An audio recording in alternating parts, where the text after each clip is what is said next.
Hello दोस्तों, स्वागत है आज की एक नई वीडियो में। दोस्तों आज की इस वीडियो में आपको अग्र पूजा खंड काव्य से संबंधित जितने भी महत्वपूर्ण प्रश्न हैं पूरा आपको एक्सप्लेन करने वाला हूं। कहने का मतलब कि आज की इस वीडियो को देखने के बाद आपको अग्र पूजा खंड काव्य से संबंधित कोई भी टेंशन नहीं रहेगी। क्योंकि दोस्तों देखो, इस खंड काव्य से दो टाइप के क्वेश्चन पूछे जाते हैं। एक तो आपसे पूछ लिया जाएगा कि खंड काव्य का सारांश लिखिए, ठीक है ना। इसी को कथा वस्तु या कथानक कह करके भी पूछ लेता है, ठीक है ना। दूसरा आपसे क्या पूछ लेता है कि प्रमुख नायक का चरित्र चित्रण कीजिए। तो देखिए, दोनों ही चीजें आज की इस वीडियो में आपको बताने वाला हूं। पहले मैं आपको सारांश बताऊंगा, उसके बाद मैं आपको इसका चरित्र चित्रण, जो मुख्य नायक यानी भगवान श्री कृष्ण का चरित्र चित्रण बताऊंगा। तो कहने का मतलब ये है दोस्तों कि अगर आप इसका पूरा सारांश समझ लेते हैं तो आपको चरित्र चित्रण रटना बिल्कुल नहीं पड़ेगा, मैं ये गारंटी के साथ कहता हूं। तो चलिए बिना देरी के हुए वीडियो को शुरू करते हैं और पूरा आपको अच्छे से एक्सप्लेन करते हैं कि एग्जाम में आपको कैसे लिखना है, ठीक है ना। तो चलिए देखते हैं। तो सबसे पहले हाईलाइट ऐसे ही एग्जाम में हेडिंग डालेंगे, वहां पर काले स्केच का यूज करेंगे, लाल का नहीं यूज करेंगे, ठीक है ना। उसके बाद लिखना शुरू करेंगे। अग्र पूजा खंड काव्य की कथा महाभारत से ली गई है, जिसके रचयिता श्री राम बहोरी शुक्ल हैं, ठीक है। इसकी कथा को 6 सर्गों में बांटा गया है, जिसका सर्गवार सारांश इस प्रकार है। सर्गवार का मतलब कि सर्ग बाई सर्ग, यानी हम प्रत्येक सर्ग का सारांश यहाँ पर हेडिंग डाल डाल करके बताने वाले हैं। ऐसे ही एग्जाम में सेम टू सेम लिखना है। उसके बाद आपको लिखना है प्रथम सर्ग, यानी हम पहले सर्ग का सारांश लिख रहे हैं। तो यहाँ पर लिखेंगे कि इस खंड काव्य का यह पहला सर्ग पूर्वाभास है। यानी कि दोस्तों अग्र पूजा खंड काव्य का पहला सर्ग जिसका नाम क्या है, पूर्वाभास, ठीक है ना। इस सर्ग में दुर्योधन द्वारा पांडवों का विनाश करने के लिए लाक्षागृह में आग लगाने से लेकर, अब देखिए लाक्षागृह क्या है। अब लाक्षागृह एक ऐसा घर था दोस्तों जिसे दुर्योधन ने बनाया था पांडवों को आग में जलाने के लिए, ठीक है ना। उसने बनाया था कि इसको पांडवों को यहाँ पर बैठा देंगे और फिर आग लगा देंगे जिससे पांडवों का विनाश हो जाएगा, ठीक है ना। लेकिन ऐसा हुआ नहीं, ठीक है ना। तो आगे क्या हुआ पूरा समझ में आ जाएगा। लाक्षागृह में आग लगाने से लेकर पांडवों द्वारा लाक्षागृह से बचकर स्वयंवर कथा को पूर्ण करने का वर्णन है, ठीक है ना। द्रौपदी का विवाह 5 पांडवों से हो गया और धृतराष्ट्र विचार करके पांडवों को आधा राज्य देने हेतु सहमत हो गया। यानी प्रथम सर्ग में क्या क्या चीजें हुई। पहली बात तो ये हुआ कि दुर्योधन के षड्यंत्र की चर्चा की गई। दूसरा क्या हुआ कि पांडव लाक्षागृह से बच करके निकल गए और स्वयंवर कथा को पूर्ण किया गया, ठीक है ना। तीसरा क्या हुआ कि द्रौपदी का विवाह पांडवों के साथ हो गया और धृतराष्ट्र जो हैं पांडवों को आधा राज्य देने हेतु सहमत हो गए। बस इतना आपको लिखना है प्रथम सर्ग में। द्वितीय सर्ग में लिखना है कि अग्र पूजा खंड काव्य का द्वितीय सर्ग सभारंभ है, ठीक है ना। अब ये दूसरा सर्ग का नाम है सभारंभ। अब मान लीजिए आप में से कई लोग कहेंगे कि मान लीजिए हमें सर्ग का नाम एग्जाम में नहीं याद आता है, तो ऐसे बिल्कुल नहीं लिखेंगे, ठीक है ना। द्वितीय सर्ग डाल करके आप सीधा यहाँ से लिखना शुरू कर दें। वहाँ पर आपको डाउट वाला काम नहीं करना है। वहाँ पर आपको अगर किसी भी सर्ग का नाम नहीं पता है तो किसी भी सर्ग का नाम आप मत लिखिएगा, पहले ही सर्ग से नाम लिखना छोड़ दीजिएगा, ठीक है ना। लेकिन अगर आपको आता है तो फिर लिख देंगे, उससे बेहतर कुछ नहीं है, ठीक है। आगे लिखेंगे कि इस सर्ग में कृष्ण को साथ लेकर पांडवों का विकराल खांडव वन में पहुंचने तथा वहां पर इंद्रपुरी जैसे भव्य नगर बनाने का वर्णन है। अब देखिए खांडव वन जो है बहुत ही विकराल वन था, ठीक है ना, जो कि आज की स्थिति में देखा जाए तो इलाहाबाद में स्थित है, ठीक है ना। तो वहां पर जो है पांडवों को लेकर भगवान श्री कृष्ण पहुंचे थे, ठीक है ना। आगे क्या हुआ कि भव्य नगर वहां पर बनाए जिसका इंद्रपुरी के समान यानी इंद्रलोक के जैसे वहां पर विशाल घर बनाए और इसी क्षेत्र का नाम इंद्रप्रस्थ रखा गया। ओके, अब आगे देखिए तीसरा हेडिंग आपको डालना है तृतीय सर्ग। तृतीय सर्ग में कैसे लिखेंगे कि अग्र पूजा खंड काव्य का तीसरा सर्ग आयोजन है।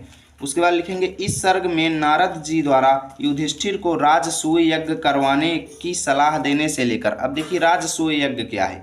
राजसूय ऐसा यज्ञ है दोस्तों जिसे कोई राजा जो है चक्रवर्ती सम्राट बनने के लिए कराता था, ठीक है ना। यानी स्वयं को सम्राट साबित करने के लिए ये यज्ञ करवाता था और एक घोड़ा छोड़ा जाता था, ठीक है ना। तो राजसूय यज्ञ उसी को कहा जाता है। तो करवाने की सलाह किसने दिया था, नारद जी ने, ठीक है ना। सलाह देने से लेकर युधिष्ठिर द्वारा चारों भाइयों को दिग्विजय करने के लिए भेजने का तथा राजसूय यज्ञ की तैयारी करने का वर्णन है। अब यहाँ तक हो गया, एक पेज पूरा हो चुका है। देखिए ऐसे ही आपको एग्जाम में लिखना है तभी पूरा मार्क्स मिलेगा। चलिए आगे चलते हैं। अब आपको मित्रों अगली हेडिंग डालना है चतुर्थ सर्ग, ठीक है ना। चतुर्थ सर्ग मतलब चौथा सर्ग। यहाँ पर लिखेंगे अग्र पूजा खंड काव्य का चतुर्थ सर्ग प्रस्थान है, जिसका नाम क्या है, प्रस्थान है। इस सर्ग में राजसूय यज्ञ से पूर्व की तैयारियों का वर्णन है। दूर दूर से राजागण आए तथा कृष्ण को बुलाने के लिए अर्जुन स्वयं गए। अतिथियों के स्वागत को देखकर रुक्मी जी और शिशुपाल ईर्ष्या से तिलमिला उठे। यानी कि यज्ञ को देख करके शिशुपाल और रुक्मी जी जो थे वो क्या कर रहे थे, जलन हो रही थी उनको, एक दूसरे से क्या कर रहे थे, जलन कर रहे थे, तिलमिला रहे थे उनकी प्रसिद्धता को देख करके।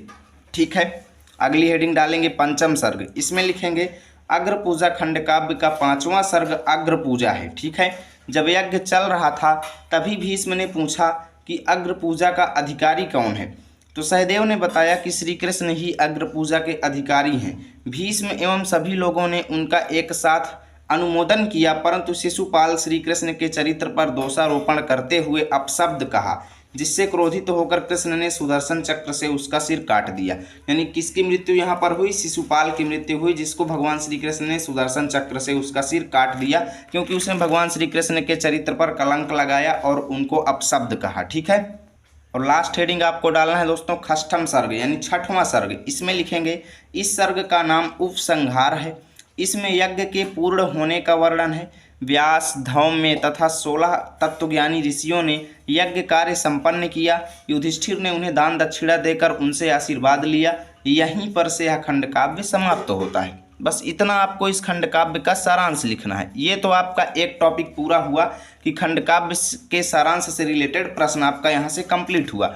अब देखिए, अगर सारांश आएगा तो बस इतना ही आपको लिखना है, ज़्यादा कुछ लिखने की ज़रूरत नहीं है। अब चलिए चलते हैं मुख्य पात्र का चरित्र चित्रण आपको कैसे लिखना है। पूरा वो तो रट ही गया होगा आपको, उसमें बस आपको ये देखना है कि कैसे लिखना है। ठीक है ना, बाकी उसको पढ़ने की ज़रूरत आपको नहीं पड़ेगी। तो दोस्तों एग्जाम में आपको सबसे पहले हाईलाइट करके लिखना है श्री कृष्ण का चरित्र चित्रण या फिर प्रमुख नायक का चरित्र चित्रण।